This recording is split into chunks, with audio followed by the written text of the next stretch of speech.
Hi, I'm Kim Zoller with ID 360, and we are here to discuss mindfulness and to discuss all the forms of it when it comes to parents, when it comes to teachers, when it comes to ourselves, and how we bring it into our lives. Our company focuses on growth and development and mindfulness being that whole person of how we serve, grow, and develop. So I'm thrilled to be here and part of this panel answering questions. So welcome, Karen, Jordana, and Dorit. And Karen, if you will tell us who you are and what this is about. Thank you, Kim. So glad to be here as well. I am Karen Chapella, and I am a regional coordinator at the Department of Public Instruction in North Dakota. This is a follow-up to a presentation that Kim and I did for the state of North Dakota via a webinar on resilience and mindfulness. And we had so many questions from so many different people and walks of life that we decided we'd bring in some more experts, and that is Dorit and Jordana, to help us answer all the questions and hopefully guide educators and caregivers to a life of mindfulness and resilience. So I look forward to answering questions and hearing from everybody else on the panel today. Awesome. Thanks, Karen. Yes. Jordana, hi. Jordana Hi. Bernstein. Will you tell us who you are?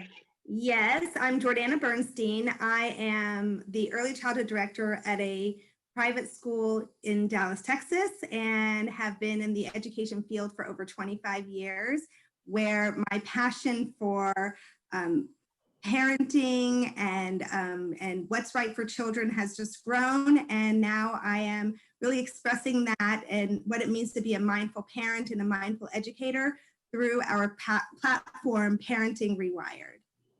Awesome. Thank you, Jordana. Dorit Schonbrun, welcome. Tell us who you are. Hi, Kim. Hi, guys. Thank you so much for having me. I'm Dorit Schonbrun. I'm the pedagogical coordinator at a private school in Dallas with Jordana Bernstein and one of the parenting coaches from Parenting Rewired. I've been in the early childhood field for about 27, 28 years now. My focus of my life's work is on early childhood development, brain development, and growth. And in my position as the pedagogical coordinator, been sharing tools and tips with teachers and parents on how to really improve communication and mindfulness and effectiveness as the grown-ups in the world of children. Awesome. Well, thank you and welcome everyone. And we're so glad for those of you who are watching this because as Karen said, this is a follow-up. And even if you weren't on that initial session, you are also going to get so much out of this, I'm sure. So as we start and we talk about mindfulness,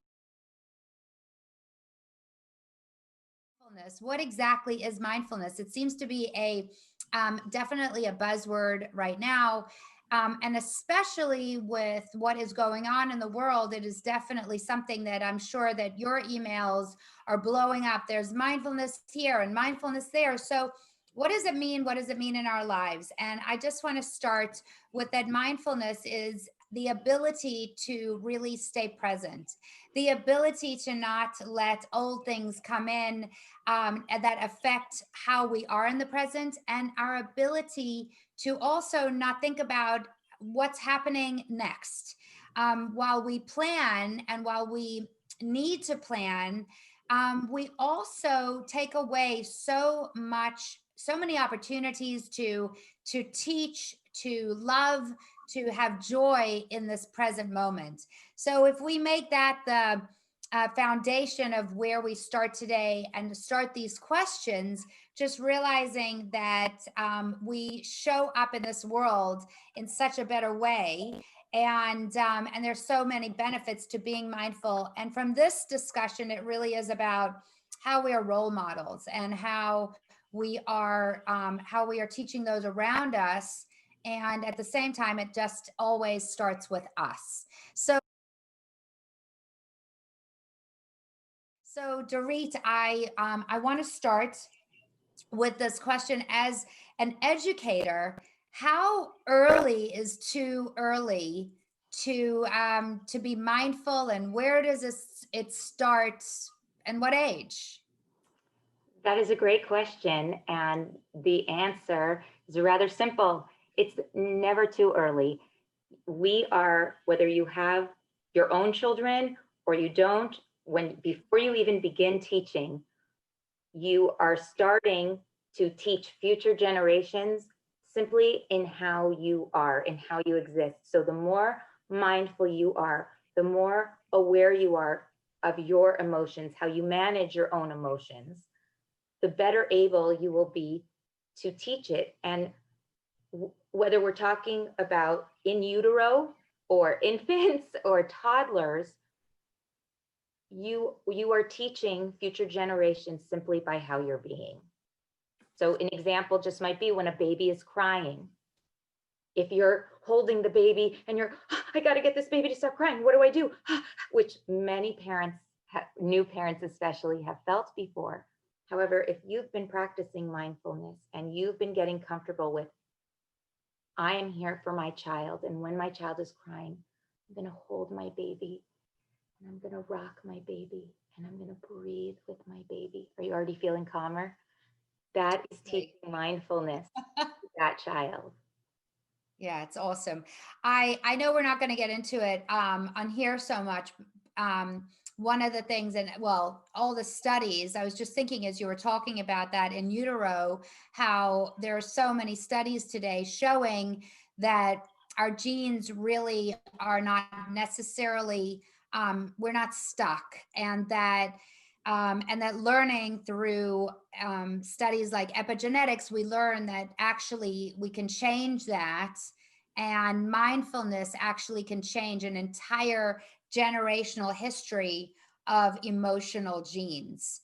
So I'm not sure if you want to comment on that. I just wanted to mention that plays a huge part in what Dorit is talking about. Well, the only thing I will say is for anybody who felt panicky at hearing, oh no, I was a nervous wreck when I was holding my baby and that's why they're a mess. That point is the light that's right there in the middle of the tunnel. You can switch it at any time. The more we learn these practices and then practice them, and that's just it. It's a practice. You need to do it over and over and over again.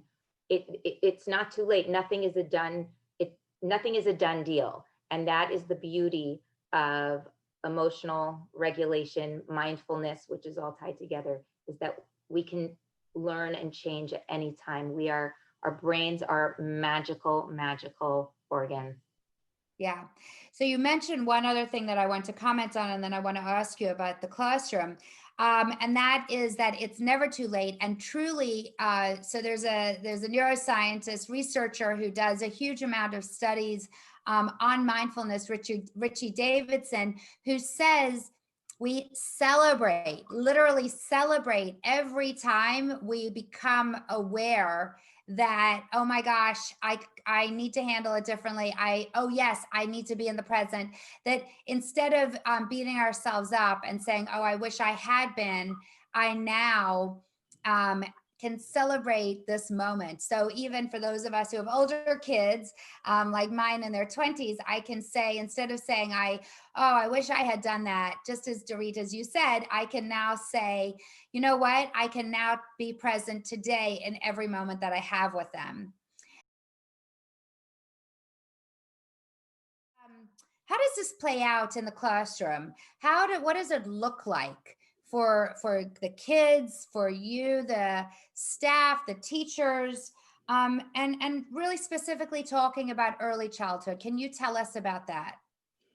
Definitely. And actually right now I can more than ever, because even though I've been out of the classroom for about 5 years, I'm temporarily in the classroom covering a maternity leave. And I'm there for 6 weeks at least. And I am seeing once again, these practices play out so magically. And sometimes it really does feel like magic, but it isn't.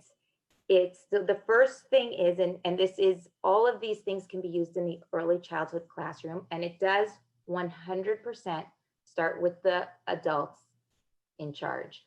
If you cannot be calm or mindful, if children's emotions unravel you, and if they do, that's okay, as long as you can recognize it, feel it, and then say, okay, I'm going to calm myself.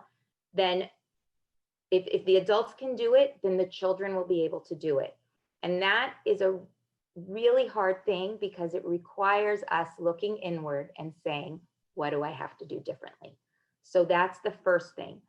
Then as we become more mindful, then we are able to teach it to children. And how do we teach it?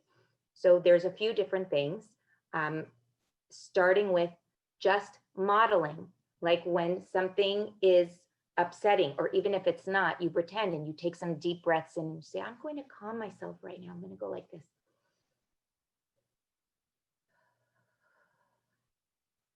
They watch like it's unreal. They're wondering, they're curious what's going on here, and they are paying attention. And you also have mindfulness requires being present enough to know what kinds of systems and routines need to be implemented in the classroom. So having really good structures and routines, visuals help children be mindful, because children think in pictures. So we do a lot of talking, and children hear exactly like what the Charlie Brown cartoons used to show. Wah, wah, wah, wah, wah, wah, wah. It's too many words. They think in pictures, so having that visual helps them be more present. Oh, what do I need to do right now? And they look at the pictures and they can follow, and then they keep that picture in their mind for the future. That helps them be more present. Using, and we have a video that I think we're going to be supplying to everybody that teaching children about their brain, and using the hand brain model that was developed by Dan Siegel, which I won't get into, but that is really fascinating, and children really, really get into it, and we sing songs about it, and we talk about it, and we practice. Children need practice, practice, practice. And then eventually they start to use this as a signal to calm their bodies. And in fact, I recently did something with the children I'm working with, where I said, you guys are going to be the teacher and I'm going to be the student, which they thought was fantastic. And the very first thing they did to me is they looked at me and they went, Oh, that's awesome. very first thing. They pay attention and they get it. They were helping me calm as they were leading their circle time. And so, as all early childhood teachers know, circle time tends to be a time when everybody sort of loses it, but we get calm when we get into circle time. At times like snack time and lunchtime, mindfulness has to do with really paying attention, using all our senses to know about the world. So snack time, having the children keep the food on their tongue and just taste it and say, I want you to really taste what you're eating right now. Let's just see. And then after we really taste it, we're going to tell each other, what are the tastes? Is it sour? Is it salty? Is it sweet? Really thinking about it, which is helpful in trying to teach mindful eating skills. What about listening? What a great opportunity to use various apps to listen to calming sounds, listening to the sounds of the ocean, the rain, rustling leaves. They're really focusing on what they hear, closing their eyes, going out in nature. Let's see, what do you hear? Close your eyes.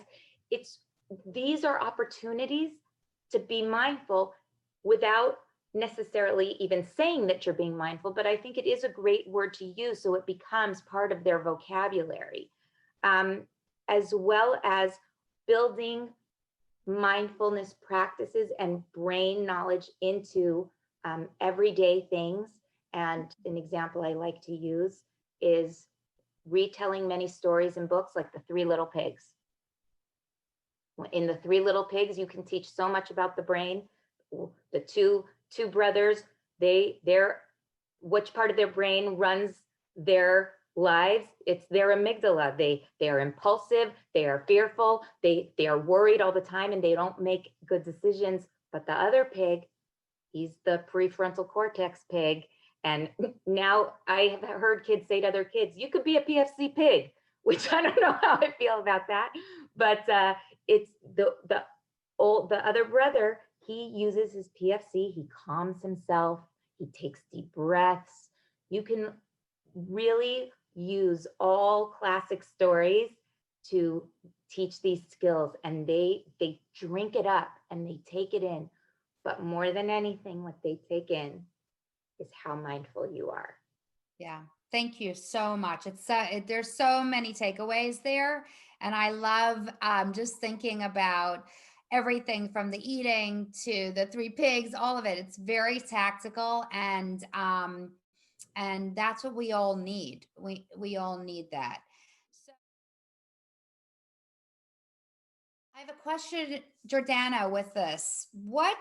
How do we teach this? Like how do we train parents? How do we train teachers?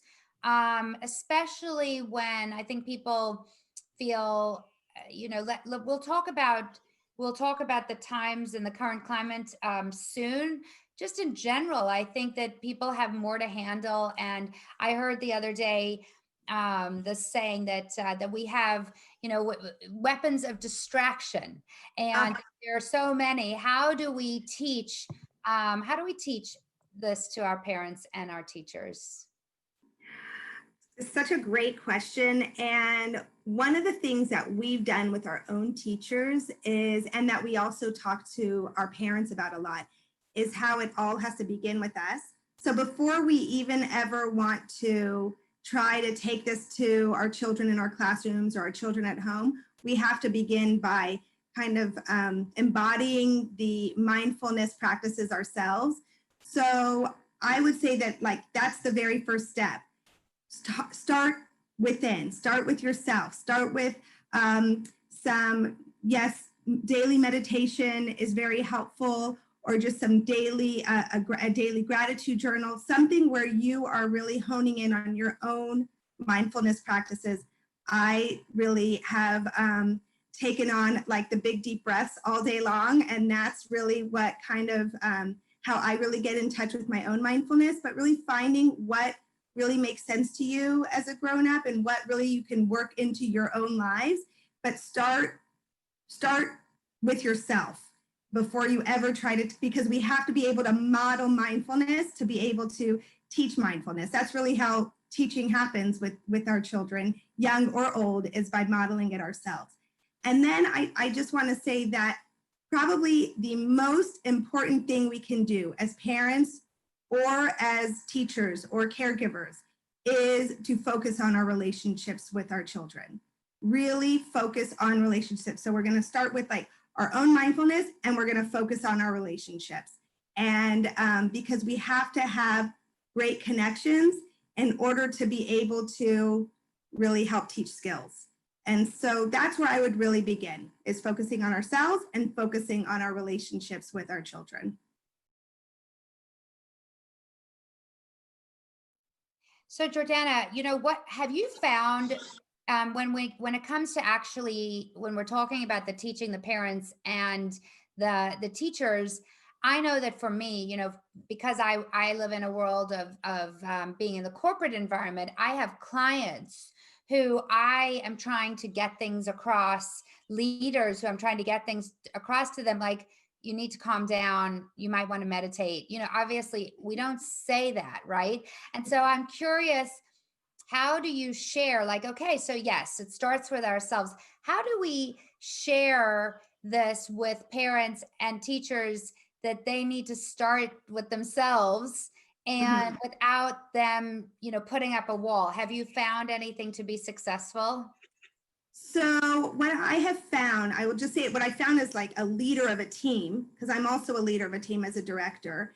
And what I found as a leader of a team, especially right now where emotions are running very high and people are scared and unsure, and there's so much inconsistency in our lives that we feel like we don't have much control over anything, And then you take either a parent who's at home, you know, Zoom learning with their kids, right? Distant learning with their kids in a new role. They're trying to maybe even juggle a full-time job while they're trying to juggle having to be the teacher to their children while their children are navigating technology. Or whether you're a teacher who's in-person teaching and you are now on the front lines as, you know, as the COVID numbers aren't getting any lower, you're still going into the classroom every day and you're feeling maybe scared and nervous that that you're putting yourself into this situation, but at the same time, you know you want to be there for the kids. So there's so much emotion running high. And so then as a leader, I have to look at that and say, okay, what do I want these teachers to focus on right now? And really, I want them to focus on more than anything, their own calm and the way that they're handling this situation. So I'm going to start I'm going to start taking off certain responsibilities that maybe they had. I'm going to put those lower on the list because I want at the top of the list to be that they can really focus on their mindfulness, their calm while they're welcoming these children into the classroom, or as a parent at home when things can just feel so stressful. I'm going to maybe say these certain responsibilities I'm not going to focus on as much because I really want us to focus on what's important right now, getting through the day, getting through the school day, you know, being able to remain calm with each other when we're spending so much more time together than we typically spend together, right? So there's just so many things we're trying to navigate. So as a leader, as a team leader, I'm going to say like, okay, I'm not going to worry so much about this so we can really focus on just our inner peace and our inner calm. And so I think that's where like the relationships, you know, for a parent to a child, or a director to a teacher, or a teacher to a child, that's where those relationships become very important, because we have to be mindful about what is somebody else experiencing, what is somebody else feeling, so then I know how to approach that person. Right. Perfect. Thank you. I want to add to what Jordana was saying about this that is very important from a research standpoint. And that is that when people know, it goes back to Dorit about sharing actually information about the brain. When our teachers and our parents actually know what the results are of mindfulness, they will actually strive to have more results. So they show this through many studies with Carol Dweck, who does growth mindset, as well as many of the researchers who study mindfulness and who study our brain and how it develops. And again, what we're finding even more than ever is that when people actually know about the brain, that they will that they're able to implement the tools. So, you know, one thing I think is really important, and what Jordana said, is that if she's taking things off the plate, it's so important to share. I'm taking things off your plate so that you could be more mindful in these other situations, to really make people really think about that. It's not just like, oh, well, good, I needed that taken off my plate, I have so much. But to actually look at it in a different way, like, oh, there's a reason for that. And so, you know, one thing that Jordana didn't mention, I do want to mention this, that as a leader in teaching your teachers and teaching the parents, one thing that Jordana did do is that she actually organized with me a whole week for her parents to go through mindfulness training. And so it was very specific and they had a reason for it. And again, you know, kudos to you, Jordana, for doing that, because again, it's teaching people about their brain and giving your teachers the skills and the tools to be mindful. So Kim, I want to actually tell you that I've actually had teachers who went through that experience with you, who have told me that they, like, different things that they do now that they never would have done to really help them through certain stressful situations, and how they use those mindfulness skills every day, all the time. So it really works. Yeah, it works. It works. Yeah, it really works. Yes, it does. One thing that I realized yesterday, and it really made me think about it, was that I had something that happened in my work life that was so uncomfortable for me. And I was trying to think about, oh, wait, I don't want to feel those feelings. And then I realized, wait, that isn't what mindfulness is about. It's really about the feelings are coming in. I couldn't change the situation. And then just being okay to have that calm and that breath to then say, well, what is my next skillful decision? So I'm curious, Jordana, how does that, if you can just wrap that up for us, and how do we handle that in the classroom when things are happening that we don't, or with our kids at home? Right. I think that's such an incredible question, because the truth of the matter is we would never want anyone to think that if you begin practicing mindfulness, that you're going to actually emit unwanted behaviors, because that's never going to happen. So we would never want to falsely sell what mindfulness is, right? Mindfulness is accepting the moment is as it is, and really trying to work through that moment and get through that tunnel. So get through that tunnel from beginning to end, where you are able to work through those feelings for yourselves or with a child, and you can actually get through those feelings together and ready to then move on from those feelings. So Thank you. Yeah, and I think it's, you know what, I think it's giving the tools, right? It's giving those tools, like you're talking about your prefrontal cortex, giving the tools to breathe. So actually the tunnel becomes a lot smaller, as opposed to what our brain naturally does, which is to then go off into all sorts of things, and one spirals onto the other, spirals onto the other. And that's, so thank you for clarifying that for us. And I think that is really important, because I do think that people think that that mindfulness could be sitting on a mountain in solitude and just having waves crashing by us, but actually it's just the ability to get through the tunnel faster. And Karen, as you said, to really be more resilient and be more resilient faster. So thank you for that. Karen, I want to ask you, one thing that came up that we talked about is the zones of regulation, and people had a lot of questions about it, about the zones, and what does it mean, and what is it, how do you relate to it? Can you tell us a little bit about that? Absolutely. Thank you, Kim. So when Kim and I were presenting, we kind of did a bridge between resilience and mindfulness. And one of the things I mentioned during that session, if you were there, was this light bulb moment for me, in which I had been teaching, training, providing professional development on resilience in my school. And it wasn't until I started working with Kim that I realized that resilience and mindfulness had this beautiful relationship together that I was doing but hadn't noticed. And that is resilience. The focus of that is that when you get knocked down, when life is stressful, which it is right now, which life can always be stressful, is you have to have the ways and means to bounce back, to come back, to stay on top of it. But the mindfulness piece says you have to be aware of it in order to do something about it. Yeah. So to me, that was huge. I was just thinking like, oh, I have to come back. But I wasn't really being aware, which is where I am now, and have become a better teacher of this process because of it. There is no, in the zones of regulation, there is no shame, there is no guilt if you are in a bad place, if you are angry, if you are upset, whatever it is. But you have to be able to recognize this is where I am, which is the mindfulness piece of it.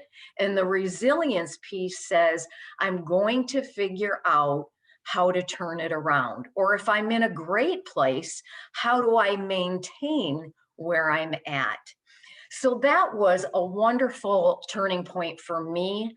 And one of the parts in our webinar, in our session, talked about this train analogy and how trains go through a tunnel, and it can be very dark in that tunnel. And when you come out of the tunnel, there's the light. That is also a huge learning piece for any of us as leaders or parents or caregivers, educators, that say we must allow not only ourselves, but our students, our friends, our loved ones to go through the tunnel. We constantly try to, I'm going to save you from going through the tunnel. How do I help you not to be angry anymore? I'm going to stop you. I'm going to stop you from stressing.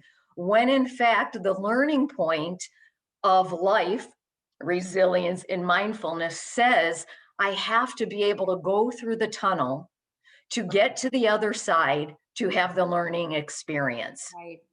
And that's what we're all learning together, which was another huge moment for me that I'm so grateful for from you, Kim, and now through Dorit and Jordana and their Parenting Rewired, which I am a part of because of my foster son.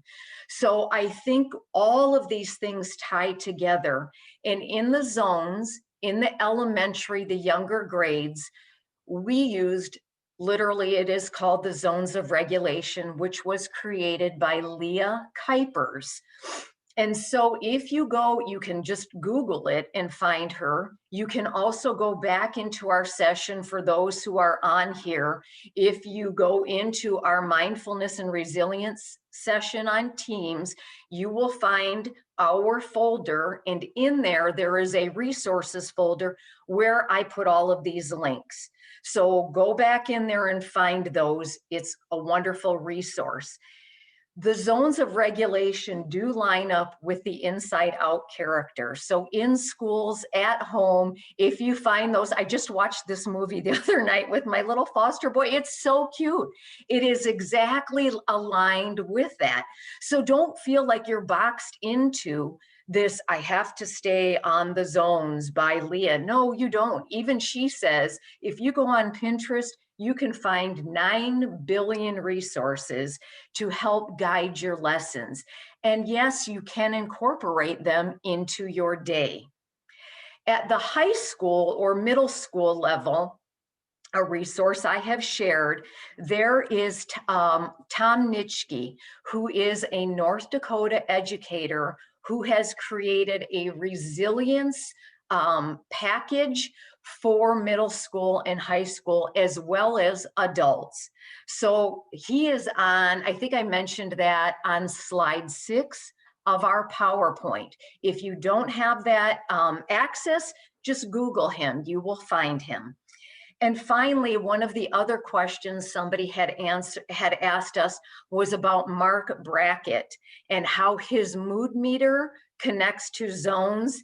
And so I looked it up because I was not familiar with him. And lo and behold, he is totally aligned with the zones. So if you search for Mark Brackett, you will find a curriculum which several people had asked about. It's called The Ruler. And apparently it is fitting for K through 12. And the mood meter has the same colors as the zones, and the colors align. What was amazing to me is Mark has aligned that to almost be like a math lesson where it's set up on a graph like you would use in math. So if you are in the positive and positive zones, then you are in the yellow zone where you are finding joy and happiness. And if you're in the green zone, this lower half, you would be in the calm, relaxing. The blue zone on the other side would be your sad, disappointment, those kind of low pleasantness. And then our red zone, you are in low, very low pleasantness, but very high on the energy level, which would be where your anger and frustration comes through. So I encourage you to not allow yourself to get boxed in on your resources when there are so many strategies out there to help you to be creative with the zones of regulation.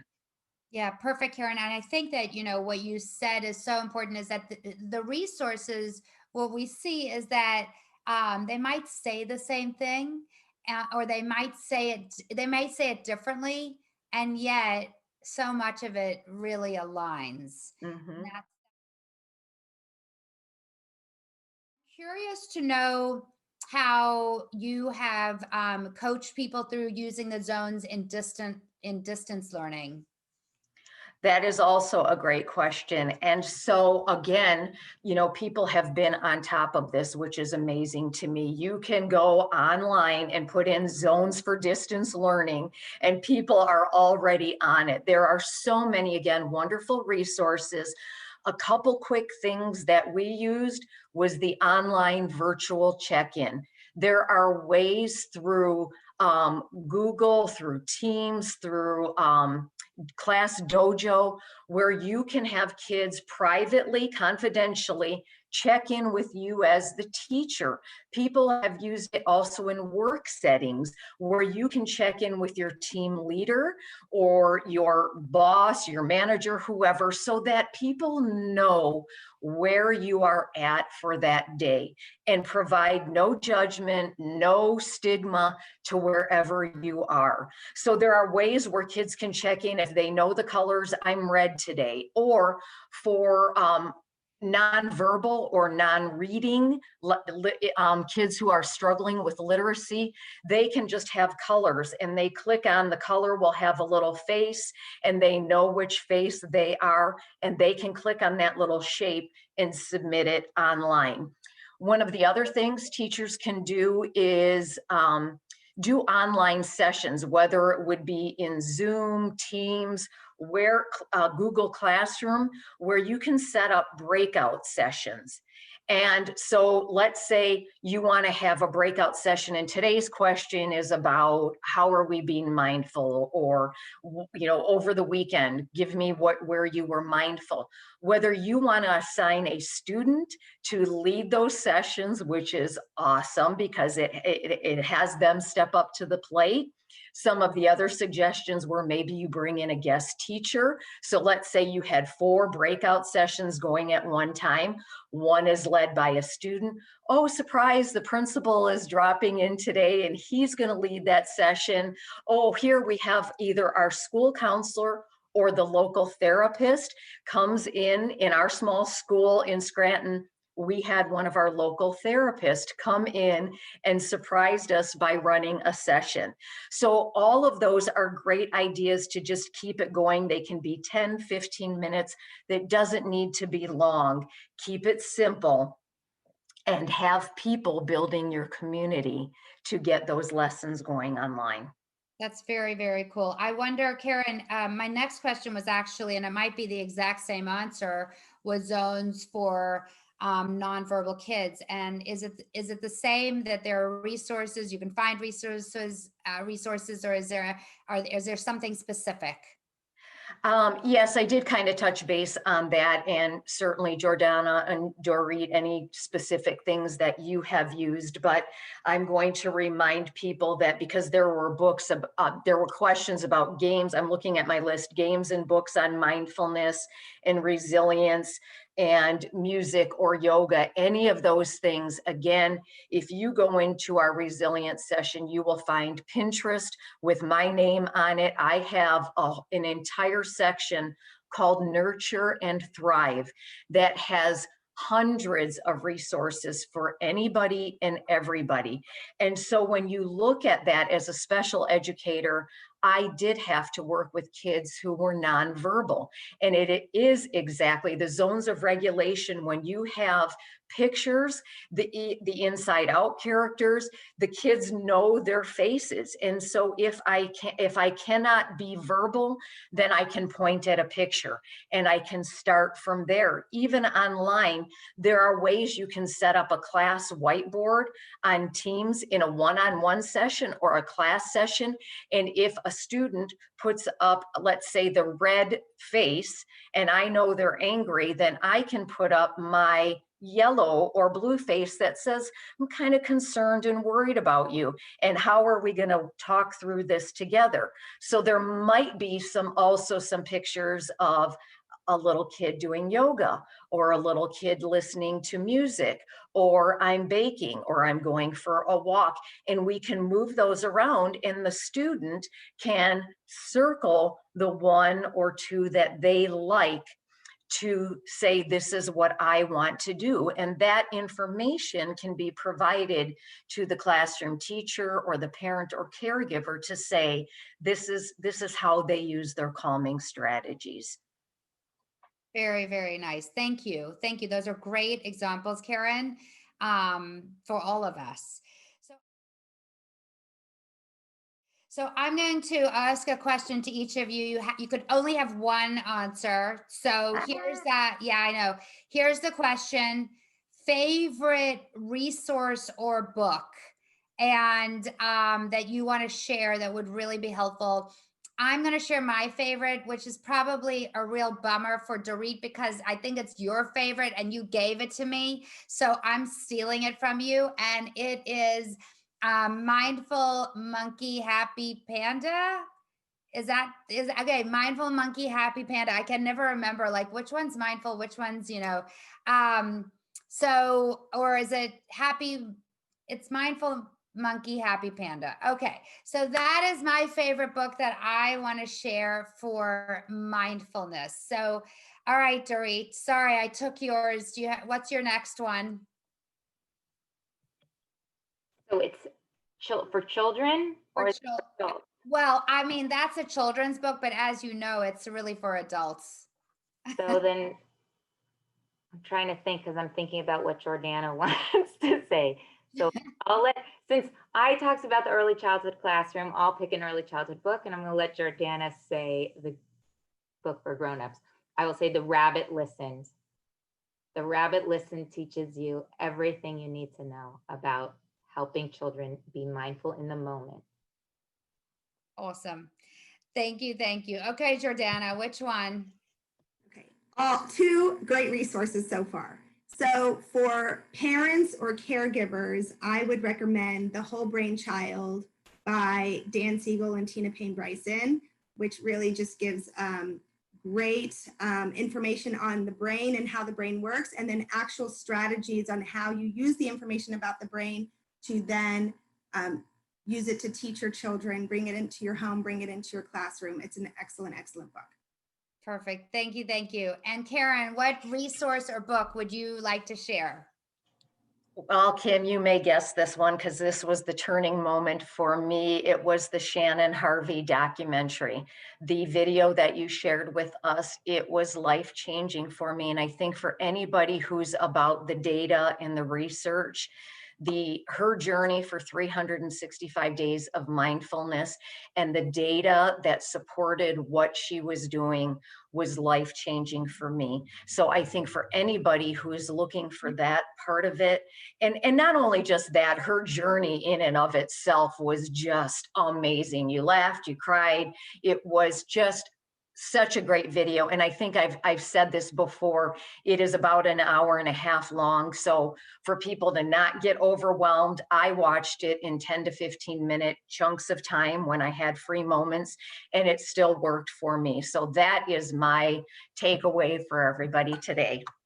Perfect. Perfect. Yes. I love Shannon Harvey and everything that she has to do with overall wellness of mind, body, our whole being. So I want to just say thank you so much, Karen, for giving us this opportunity, and Dorit and Jordana for sharing. And I just want to bring it to three main points as we summarize that. First of all, that mindfulness is an awareness. Mindfulness is an awareness. There is nothing tricky about it, except that it is tricky because our brain is tricky, and that we have to practice, and that practice is constantly fighting against what is natural in our brains. And so as parents and as teachers, we do, as everyone has said, start with ourselves and learn it. So that, first takeaway. The second takeaway is that there is no time that's too early and there's no time that's too late, and that we can start this at any time.